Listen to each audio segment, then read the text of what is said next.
Fire and blood make poor tools, as kings make poor servants. House Targaryen called themselves dragons long after the last beast died. Perhaps it's only fitting that even their humility was monstrous. Men worshipped on Visenya's hill thousands of years before Visenya came and Baelor raised the sanctum that bears his name. The massive dome and towers of the Great Sept of Baelor can be seen from anywhere in the city, but not from the vast countryside that paid for it. Its 7 bells can be heard as far as Dragonstone whenever a king dies, but none tolled for the stonemasons, glaziers, and smiths who built it. The Great Sept was built to impress upon a man how much greater the gods are than him. A noble goal, and in that it succeeds. Within the main chamber, the sun streams through a 7-pointed star to illuminate the 7 towering over mortals. The crone with her lantern for lost souls, the mother with her welcoming arms, the father with his scales of justice, the maiden with her purity, the warrior with his sword, the smith with his hammer, and lastly the stranger with his shrouded face. Pilgrims cross the 7 kingdoms to light candles here at the feet of their gods, but these aren't the gods. The 7 aren't encased in stone in the Great Sept any more than the souls of dead kings are in the tombs below it.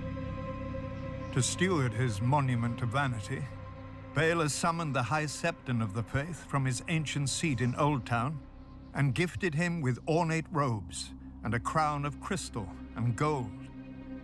And like a fool, the High Septon put on his lord's motley and danced at his lord's table. And with each passing year, the High Septons fell ever lower. How can the flock be kept safe from wolves when the shepherd sleeps in their den? Baelor himself appointed a simple-minded stonemason, believing him the smith reborn. And when he died, Baelor replaced him with an 8-year-old boy, whom Baelor had seen speaking with doves that answered with the voices of the 7. Still, the common people revere Baelor as the Blessed.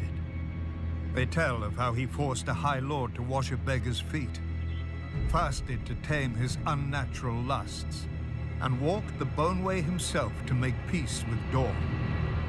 Many Septons and Septors even claim that Baelor rescued his cousin, the Dragon Knight, from a snake pit, because no viper would strike a man so pure and holy. A lie. Baelor was bitten a dozen times and was bedridden for half a year.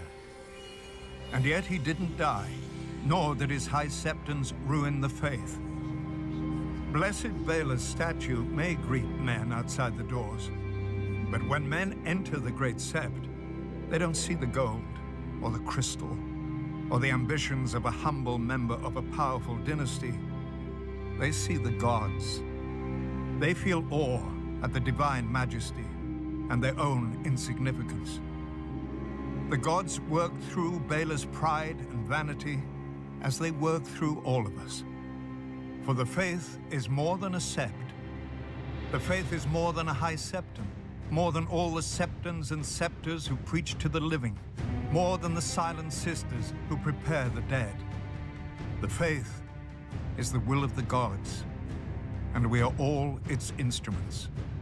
Kings and beggars, lords and cobblers, lions and sparrows.